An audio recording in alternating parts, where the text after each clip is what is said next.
Flight 229, you're clear for takeoff. Just like a flight plan, you have to know where you're going and how you will get there when you plan for retirement. Let Ryan Fleming help you chart out a course for your retirement with his intimate knowledge of financial planning and the airline industry. It's time for the Pilot's Advisor.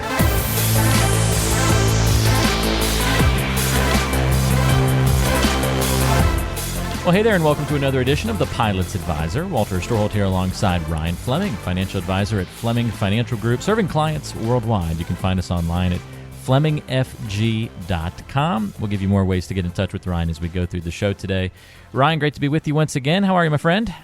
Oh, Walter, I'm hanging in there. Good morning to you. I was going to mention that you're based out of Georgia, but apparently that's not the case right now. What's going on? Yeah, so the main office is now outside of St. Louis. I'm actually on the Illinois side. My wife is still active duty, so we are doing her last assignment before she can retire. Of course, I'm going to be working the rest of my life, but this will be her last assignment before she gets her 20 and can retire, and then we'll be moving back to South Carolina to set up in our forever home. We're going to be talking on today's show about spotting red flags in your finances, but before we get to that, Ryan, that's a big life change for you guys, and I'm guessing one that you didn't necessarily see coming? Well, life of the military, and then, of our kids having to move every couple of years. So we knew it was on the horizon, but it just ended up happening quicker than we had thought. And but we do live in a great new neighborhood. Our kids are running around with other kids, and it's kind of the way I grew up in the Midwest, where you just go outside and kids are running around until it gets dark. So it's been a nice change. Well, that is pretty nice. Yeah, that sounds like a good thing. And the kids are handling the move and everything okay? Yeah, they are. And there's something to be said about the simple life. We're not on a lake right now. We're not in like Charleston, South Carolina, where there's so much going on all the time. It's pretty slow, pretty simple. Kids doing sports and activities, and there's not a whole lot besides that. But, sometimes that's okay to take a little breather. Mm-hmm, absolutely. No, I like the simple life. That's a good thing to talk about, I think, on today's show. Well, congrats on the move then, even though it came earlier and a bit unexpected, and on the new adventure. That's just how you have to view it, right, Ryan? Well, exactly. And change is inevitable. I know many people don't like change, but it's a part of life. And, it's something that you deal with your portfolio, too, as the market goes up and down, or dealing with inflation, or, there's so many different factors where you have to react to change and come up with a new plan. It's constantly adjusting. Yep, and we'll probably have some overlap between the lessons drawn from that, along with our main topic of today's podcast as well, spotting red flags in your finances. One more thing I wanted to get a check on with you. How are the knees doing? I know that you, last time we spoke and had an update for the audience, you were still recovering from some knee surgeries and those kinds of things. Are you back on your feet 100%? Yeah, we're doing pretty well. My wife, Carrie, and I are walking about 3 miles a day. I still have some pain in the side, but as far as the knees go, they feel pretty good. And sadly, I'm going to have to go back to work here soon. I thought it was going to be this month, but I think next month I'll be going back to flying at FedEx. But I've been kind of trying to drag my feet a little bit just to make sure I'm good to go when I go back and have to carry around big, heavy bags and stuff. So don't want to go back too soon, right? Well, exactly, and I should be signed off here from the surgeons very shortly and starting that process. So it's been a good run being home, but a little bit more with the kids and the family. But I guess it's time to go back to reality. Yeah, sometimes you get those sort of a blessing in disguise. You got to go through this bad thing of surgery or whatever, but the benefit was more time with the family, a chance to reevaluate, and you got a move squeezed in there as well. And now, well, yeah, and who could ever have predicted what's going on too? Because we're really not going in the right direction with the coronavirus anymore either. Yeah, we're back to where square one almost. It feels like in some areas. So a little bit different this time around than it was in 2020, just with the reactions and pushback and all sorts of conversations happening. But yeah, we thought we'd be out of this by now, I think, didn't we? But not for sure. And sadly, I talked to a lot of not only my clients but my friends at the company, and they're telling me that I'm not missing out on anything on the road because it's pretty much lockdown still or again. And I swear to God, I thought for sure after having these surgeries and taking the time off that was required, I'd come back to a lifestyle that'd be a lot more, normal. And it's really hasn't changed much at all after 6 months. Well, like you said, enjoying the simple life now instead, and that's not necessarily a bad thing. There can still be a lot of joy and goodness that comes out of that, right? That's the case, Walter. That's the case. So's life. There you go. That's absolutely true. No doubt about it. Well, let's dive into some financial and retirement planning conversation on today's show. And as a pilot, Ryan, I'm sure you are very used to spotting red flags as you look over the plane or as the plane is operating. You've got all sorts of things that you're constantly monitoring and keeping an eye out for warning systems and things like that. And when those red flags pop up, I imagine you pay very close attention to them. Well, for sure. You get different things that pop up in the jet. For most, a master warning or a master caution. But I think it's also, especially when you compare flying to the financial side of things, is being ahead of the jet. We always talk about being ahead of the jet, knowing what's going to happen next before those cautions or master warning lights pop up. And I think it's the same with your finances. You need to kind of be watching all the time and seeing what's changing in the economy and what's going on around the world, because it is going to affect your portfolio. Absolutely. We've pulled out, in fact, 5 key questions that you can ask about your financial situation, about your retirement plan, and the answers to some of these questions might bring up some red flags about your situation and your preparedness for retirement. So we're going to cover these 5 questions on today's show. Ryan's going to give us some details about what these answers tend to sound like and where the red flags might pop up. So where would those alarm bells be based on your answers to these questions? So first one, Ryan, you would ask potentially a client, can you name all of the investments in your portfolio? And if the answer is yes, I guess that would be the concern, where maybe you're not fully diversified if you can list off every single thing you've got.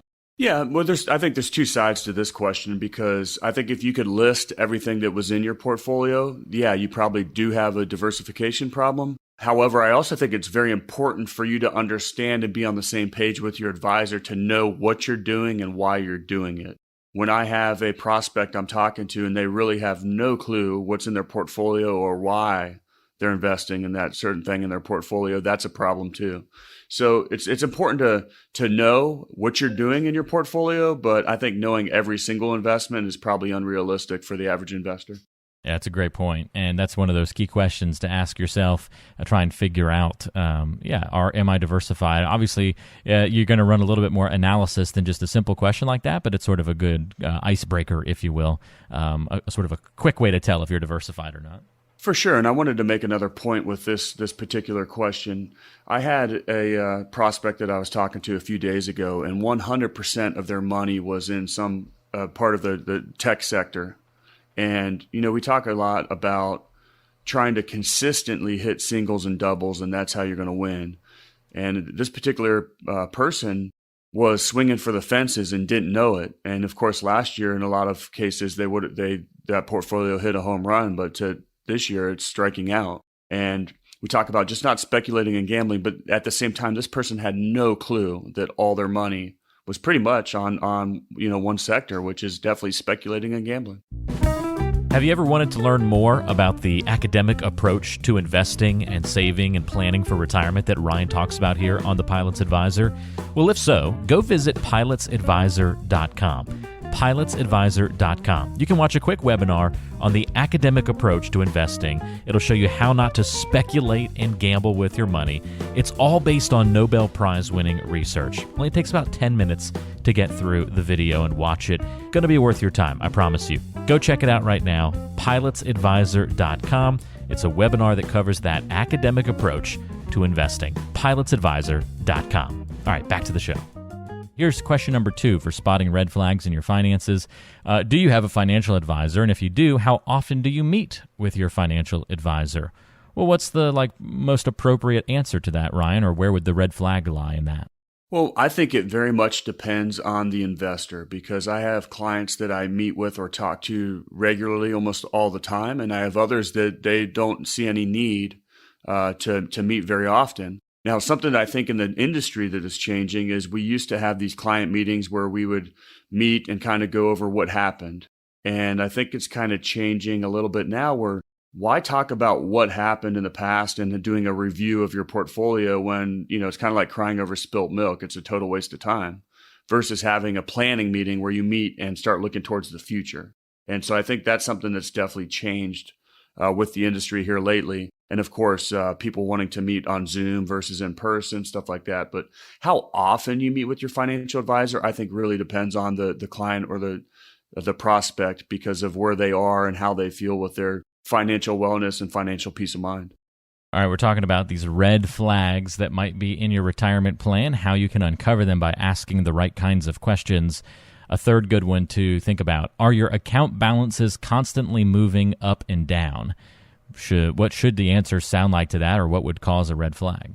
Well, I think, the market does move up and down, and over the long term, it continues to move up. It's a normal sine wave, but with a incline there. However, this brings up the if you don't know why the account balances are moving up and down, and if you don't know, and I'm going to throw that big word out there, the standard deviation of your portfolio. So you really don't know how much volatility or how much risk you're exposing your money to, that would be a red flag.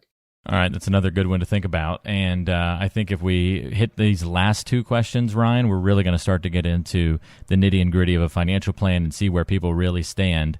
How much income will you need to maintain your lifestyle in retirement? And what's the red flag with that question? Well, sadly, many people have never done an income plan. I just talked to an individual that was retiring in a month, and he has never, ever looked at an income plan and doesn't know what the future is going to hold. So it's kind of like jumping into a swimming pool without checking to see if there's water in there or not. And of course, this individual was a pilot, and he's got significant savings, but really has no clue what the income plan for retirement is going to look like. And I think it's very similar to when you talk to somebody that's in their working years and, accumulating their investments, and they don't really have a budget or have no clue where the money's going. I know it's not something that's fun. Nobody likes to be on a budget, but I think knowing what the income or what you're making and where it's going is something that's very, very important to know what your financial future looks like. Well, hey there. We hope you're enjoying listening to the Pilot's Advisor today. Just wanted to take a quick moment from the show to remind you that if you have any questions ever about what Ryan talks about on the program, need any assistance with your financial planning, need some guidance to get to and through retirement, or whatever financial questions might be on your mind, don't ever hesitate to reach out. The simple way to get in touch with Ryan is to pick up the phone and call or text 843-475-3038. Again, that's 843-475-3038.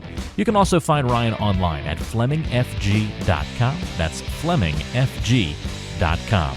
And as always, we put contact information to get in touch with Ryan in the description or the show notes section of the program. So just check it out on whatever app you're using, and it's easy to get in touch with Ryan. All right, now back to the show. And last but not least, if someone asked you to describe your retirement plan, could you do it? That one's a little bit more nebulous, but I imagine could be quite revealing. Well, it's sad, but I find that many couples haven't really talked about what their retirement's really going to look like. And we've had this discussion in past shows where, what exactly does your retirement look like day to day? What are your different goals? And sometimes spouses have totally different views or goals of what that retirement picture is going to look like. And it comes back to many other aspects of life, as truly communicating on what your bucket list might entail in retirement. What do you think about that one, Walter? Yeah, I think that's a really good way to illustrate it. I think I kind of relate it back to as well to the, tell it to me like I'm 5 mentality, right? Like you should be able to explain the basics of your portfolio to another person without having to fumble around for it too much. That would show that it's been explained to you in a simple enough way that you can understand it and understand the workings behind it. So yeah, if you have trouble describing your retirement plan for somebody, it doesn't mean you have to know all of the proper way to define, some sort of no-load mutual fund or something like that, right? Like it's just, the overall concept of your plan shows that you've been through some proper education. I imagine that's one of your goals any time somebody comes in to meet with you or you're meeting with somebody, Ryan, is to make sure that they understand their investments, understand why, the why behind their portfolio. Well, absolutely. I want them to have buy-in in what we're doing and why we're doing it. And, the numbers don't lie. So I try to show them the numbers and the academic approach to what we're doing. But it's also important not to make things harder than they are. I've had in the past a client that was perfectly, set and ready for retirement. And they had all their money in one account. So they didn't have a ton of different pots of money. And they wanted to make it more complicated than it was. And it really wasn't very complicated at all. So I think, being able to tell the story and actually present the retirement plan in a way that makes sense to everybody and everybody feels good about it is very, very important. But also don't overcomplicate it if it's not complicated. There are many people that have a complicated situation, but if you don't, you don't. That's a great point, Ryan. Fantastic. Well, as we wrap up the conversation today, tell us a little bit about, you're in St. Louis now, but that doesn't really change a whole lot of how and where you meet with clients. If somebody does want to talk to you as the pilot's advisor and go through a review of their retirement plan, depending on where they are, how's that going to look? What do those meetings usually entail? How do we get connected? All those kinds of things. Well, there's been a lot more meetings recently on Zoom, which is pretty much what everyone's doing. So it doesn't matter where they are or where I am. We just meet on Zoom, which I do daily with my clients or prospects. Last week, I was in Atlanta for a financial advisor conference, and I ended up meeting with a couple clients while I was there. And then I was just in Charleston, and of course, a lot of old Air Force clients I have in Charleston. So I met them over the weekend. But the biggest thing is you can get on our website that Walter will tell you about, and you can reach out to me and set up a meeting. We can also go to chatwithpilots.com and get on my schedule. Or if you want to get one of our retirement toolkits, you can go on the website and sign up for those as well. And we'll be sending you out a couple books I've written and some other very valuable advice to start thinking about when you look at your retirement picture. Again, if you want to reach out to Ryan Fleming, a couple of ways that you can do that. FlemingFG.com, your place to go. That's FlemingFG.com. Lots of great resources on the website that you can check out, learn about, listen to past episodes of the podcast, all that good stuff. FlemingFG.com. You can email Ryan. It's Ryan@FlemingFG.com. Or you can call or text him directly if you still like to communicate that way. 843-475-3038. 843-475-3038. And we'll put all that contact information in the description of today's show, so it's easy for you to spot and find. Ryan, thank you for the help on the program today. Congrats on the move to St. Louis. Enjoy the Midwest, and we'll look forward to chatting with you again soon. Talk to you soon, Walter. Thanks. All right, we'll see everybody again on the next episode of The Pilot's Advisor with Ryan Fleming. You've been listening to The Pilot's Advisor, featuring Ryan Fleming, a financial advisor at Fleming Financial Group, serving clients worldwide, but based out of Charleston, South Carolina. If you have any questions for Ryan on what we've talked about on today's show, maybe a future topic idea, or want to talk more about getting a complimentary review of your financial plan, here's the best ways to get in touch. You can go online to the website, FlemingFG.com. That's FlemingFG.com. You can also email Ryan. It's simply Ryan@FlemingFG.com. Or you can call or text to get in touch. 843-475-3038 is the number. That's 843-475-3038. Thanks for listening to The Pilot's Advisor, and don't forget to subscribe on your favorite podcasting apps. We're on Apple Podcasts, Spotify, Google, Stitcher, TuneIn Radio, and many more locations. So whatever app you like to use, search for The Pilot's Advisor podcast today and subscribe so you never miss an episode. Information is for illustrative purposes only and does not constitute tax, investment, or legal advice. Always consult with a qualified investment, legal, or tax professional before taking any action.